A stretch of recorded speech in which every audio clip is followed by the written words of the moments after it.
Hey everyone, Orange198 here. And White Rice. And we're gonna be doing a review of Spider-Man: Homecoming, the newest installment of the Spider-Man series. And the latest addition to the MCU, and this is part of the new Phase 3, and this story is about how Peter Parker slash Spider-Man is going throughout high school, and this is right after Civil War, and he's doing the Stark internship with Tony Stark, played by Robert Downey Jr., and Tom Holland as Spider-Man, must balance his school life while at the same time being Spider-Man, trying to stop a new villain named the Vulture, who is played by Michael Keaton, who sells weapons with Infinity Stones to these criminals, and he wants to take over to be the best villain in New York City. Jesus Christ, guy! Seriously, this is just one of the best. This is the best Spider-Man movie I have ever seen in my entire life. This is certainly up there with the Raimi films that starred Tobey Maguire, and it's certainly better than the Amazing Spider-Man that came out a few years ago, which, while those were decent movies on their own, they were just too dark, too serious, and they just any fun and any joy that were once in them just seemed to be removed. And I didn't have that Andrew Garfield played Spider-Man, which he wasn't bad for it, but it just didn't feel like Peter Parker. Yeah, for me mostly, Andrew Garfield is not bad, but he's not exactly one of the greatest Peter Parkers I've ever seen. For me personally, The Amazing Spider-Man 2 is my absolute favorite out of the Amazing Spider-Man series, but it's not exactly as great as the first two Spider-Man movies in my opinion. I would say even the first three, because at least the third one had some sort of a charm to it. The Amazing Spider-Man just, nah.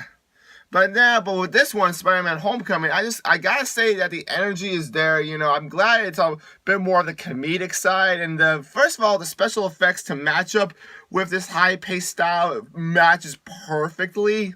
Yeah, and honestly, I can really say that, like Ian was just mentioning before that the story that they did for this movie was really great, because as what I saw from the story is that they kind of took a little bit of something from Spider-Man 2 and they put it in this movie, which I really appreciated them doing, because even though, yes, we really see superheroes doing crime fighting all over the place and stuff like that, but, we gotta really know a little bit more about what happens in, their normal life. And, I feel like that, Tom Holland is the perfect everyman to play Peter Parker exactly, especially towards the end of the film of how he matures as a person. Really, I absolutely appreciate that. The supporting characters like Zendaya absolutely fit perfectly in this world. They don't feel too cartoonish, but they don't feel cut out cardboard characters necessarily. Yeah, but for me, mostly about Zendaya, she actually did a pretty good job in the film. However, though, there are those moments in the film where you really question why she's here. But don't get me wrong, there are still those moments where she actually does really good. And Zendaya, and she's not the main focus of the film in a way. I mean, I wish she would have probably had a bigger role, but I mean, this is about Peter Parker, not.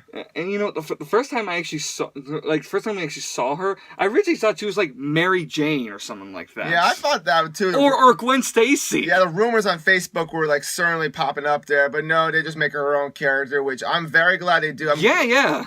I'm glad they don't reference too much, the Tobey Maguire or Andrew Garfield era Spider-Mans, because they try and make this really their own. Except that, for some reason people want they want Tobey Maguire to be in another MCU Spider-Man movie. Uncle Ben, yeah. Even though, yeah. I'll be honest. It would be kind of cool to see Tobey Maguire and Andrew Garfield in an MCU Spider-Man movie, but I don't exactly know. Tom Holland? Tom Holland? No, I was saying, a Tobey Maguire, in maybe Andrew Garfield being in, another MCU Spider-Man movie with Tom Holland. Oh, That's yeah. what I'm saying. Yeah, sorry, bro. But I don't know exactly how that would fit, really. Yeah, because I know that Tony Stark's not going to be in Homecoming 2. But anyhow, enough of that, We also had the privilege to see this in IMAX. And it was my first time seeing an IMAX movie, and holy crap. The quality of seeing this movie in IMAX was astounding. And now this was digital IMAX. Yes, it wasn't 70mm for all you film nerds out there like us. But I mean, you know what? This is what we could see. I mean, personally, I'm going to be seeing Dunkirk in 70mm IMAX, so I will have a review for that later on, within the next week or so. And also, I really gotta say, the sound quality, when I was in the theater, was just amazing. Top notch. I mean, if you can see this in IMAX, see it in IMAX.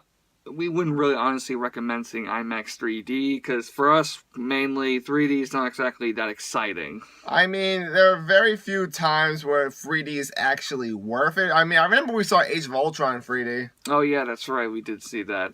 I mean, it was pretty good. Yeah. Seeing in 3D, but 3D is not really like the eye-popping stuff anymore. No, it's more like surround stuff. Yeah, when I was younger, I used to be all with 3D. Like, I loved anything that was 3D related. Now, as I've gotten really older, 3D's just kind of left me a little bit. I mean, 3D is okay. I mean, if I'm gonna see a movie in 3D, it'll probably be a new Planet of the Apes movie, maybe. Mm-hmm. I'll see it just for the hell of it. Yeah. And by the way, for any we're not gonna spoil this or anything like that. But for any of you wondering about any post end credit scenes, there are post end credit scenes in this film. You don't have to worry about that. 'Cause, I mean, this is Marvel. Of course, they're going to include that in there. And it's a pretty good one at that. And there's another one that I wish we could mention because it's too fucking hilarious. But, of course, we're not the kind of guys that like to spoil anything. Yeah, and, another thing about this movie I really gotta say is that, I love how down-to-earth this movie is. I love how it's not too unrealistic in a sense. While Guardians of the Galaxy Volume 2, for example, was a very good movie, it just felt like, I couldn't relate to the characters as much. But with Spider-Man Homecoming, it felt very relatable. Yes, it did. Which I don't really see that very often in Marvel movies. Yeah, oftentimes the heroes are treated like gods, and that, it's too, the plot structure is kind of too basic in a sense. Well, I mean, not to say that the characters are bad, it's just they don't really have anything that really connects with us. I mean, and especially since we just finished high school and we know what that was like, so seeing Peter Parker go for this stuff, it just feels, like he's with us. Exactly. So I'm going to give this one a 10 out of 10. Yeah, 10 out of 10. A lot of people have been giving this like 7s or 7.5 out of 10, which I just do not understand why. I really don't. It's kind of like how people are praising Wonder Woman.